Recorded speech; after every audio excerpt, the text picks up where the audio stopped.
दोस्तों, इंग्लिश बोलते समय कुछ हिंदी के ऐसे वाक्य हमारे सामने आ जाते हैं जिसको इंग्लिश में ट्रांसलेट करना बहुत मुश्किल हो जाता है। हम किताबें ढूंढते रह जाते हैं कि इंग्लिश ग्रामर में ये कहाँ मिलेगा, लेकिन वो ग्रामर का पार्ट नहीं होता, कुछ एडवांस वोकैब होती है या तो कुछ स्ट्रक्चर होते हैं जिसका वो पार्ट होता है। तो इसको आपको बारी बारी सीखते चलना है और आपको आपकी बुक्स में या स्पीकिंग में कभी भी आपको मिले तो यूज करना है। ऐसे ही एक सेंटेंस है कि मानना पड़ेगा।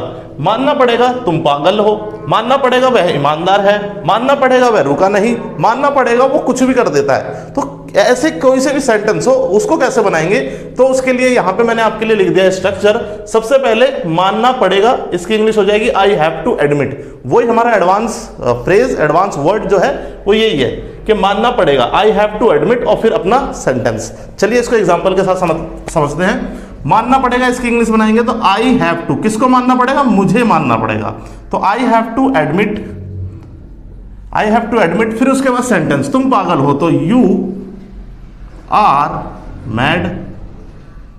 ठीक है, you are mad.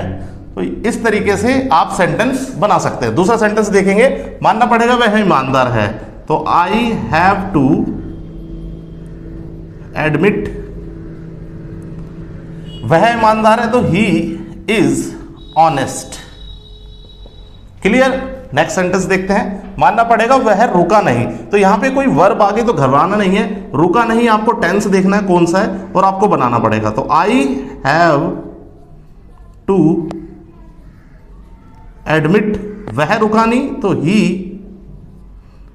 Didn't, did not का कॉन्ट्रैक्शन फॉर्म दोनों को जोड़ के लिख दिया, डिडंट, वह डिडंट, वह रुका नहीं, ही डिडंट स्टॉप। आपने देखा होगा किस तरीके का स्ट्रक्चर है, और अगर आपको ये स्ट्रक्चर समझ में आया तो कमेंट बॉक्स में एक सेंटेंस आप बनाइए, मैं इंतजार करूंगा आपके कमेंट का।